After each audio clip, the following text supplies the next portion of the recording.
Hello there. Now, if this doesn't spike your blood pressure, then I don't think anything will.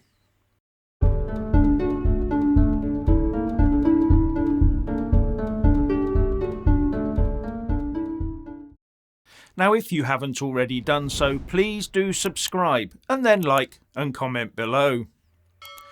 No wonder the government is desperate to get the over 50s back to work, something I talked about yesterday, because the amount of taxpayers' money going into some benefit claimants' pockets is a total scandal. The Telegraph is running with a story showing that many people can work for 16 hours a week and then have their income topped up by the state and walk away with over 40 grand a year. And that is over 40 grand with no tax to pay. It equates to a job earning over 60 grand a year. And the article cites messages on online forums where people exchange experiences and tips about benefits, including one where the commenter said, "I normally work 16 hours a week, but did 32 hours a week for a month. But my universal credit came right down. I worked 32 hours a week and was not much better off. No point in killing yourself to be very little better off. I won't be doing that again." Basically because it was not worth it financially to put in more work for little or no reward. And looking at the comments below the Telegraph article, this treasury draining practice has been going on for years, if not decades. In the year 2000, the population of the UK was 58.9 million, and the total benefits paid was £101 billion. That equates to £1,715 for every single person per year. By the year 2021, the population had increased by 8.4 million, that's 14%, but the total benefits bill had increased to 216 billion quid. That's more than twice what was paid out in 2000 for a population only 14% larger. And it equates to £3,209 for every person per year. And out of that 216 billion, 30 billion was for tenants' housing benefit. But of course, only net contributing taxpayers foot that 216 billion quid bill.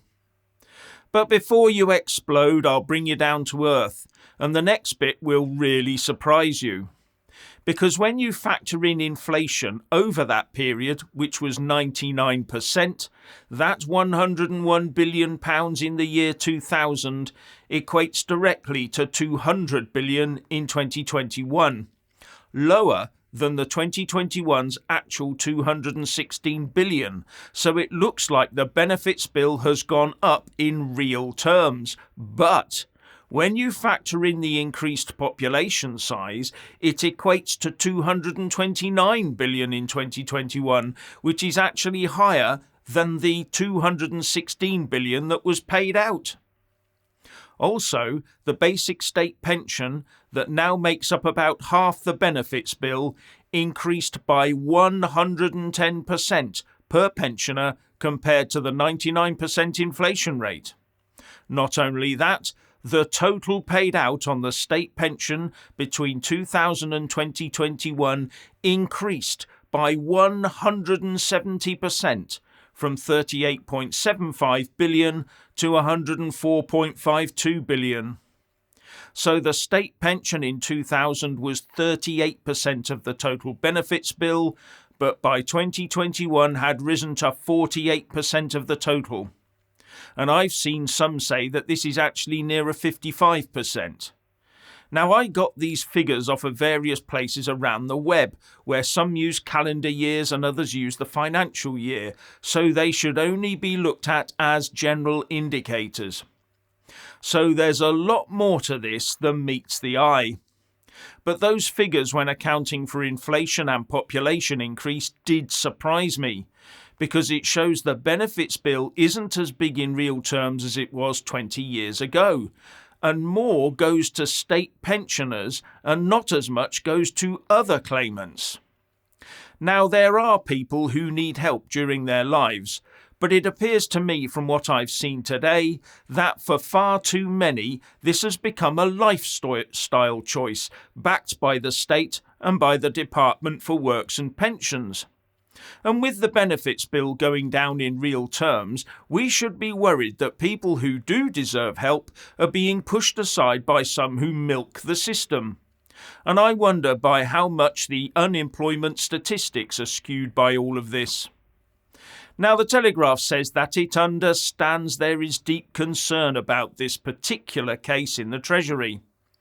But any move they make to address this will be portrayed by Labour and the lefty press as an attack on the vulnerable.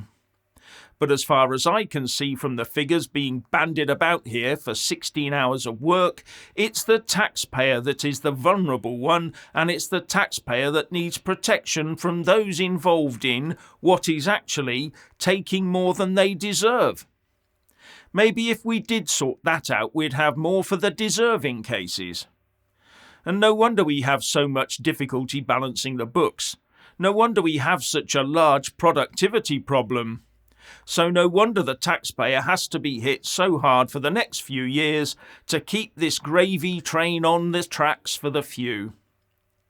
Now, there is also the matter of national insurance contributions, with the question being, if an employer hires 2 people on low pay for 16 hours a week each, instead of 1 worker on 32 hours a week, is there a difference in the amount of employer and employee national insurance contributions that are collected?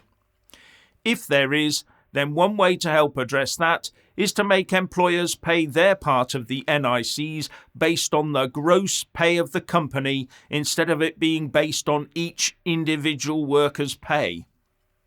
And then there's the previously reported matter of UK benefits payments being made to claimants abroad that should also be looked into.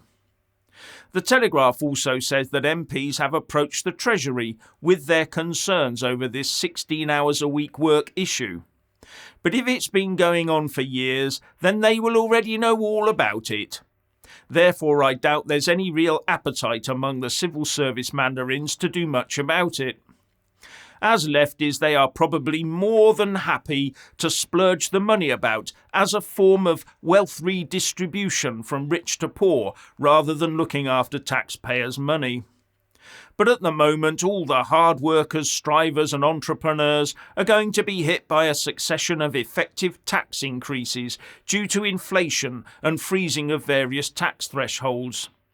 But those on 16 hours a week and getting these whacking great benefit top-ups will be getting the full 10% increase next April. I'm not saying all benefit claimants are bad or are getting too much.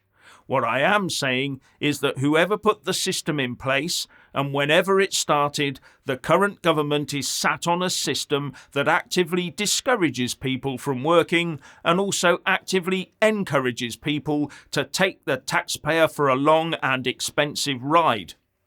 Rishi Sunak and his cabinet, therefore, have a duty to act and sort this out.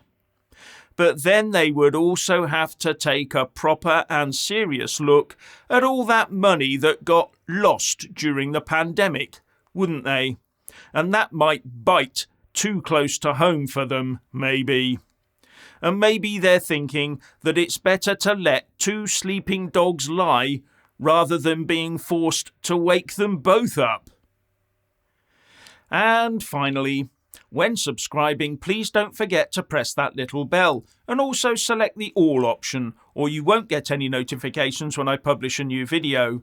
And thank you all so much for taking the time to watch the show.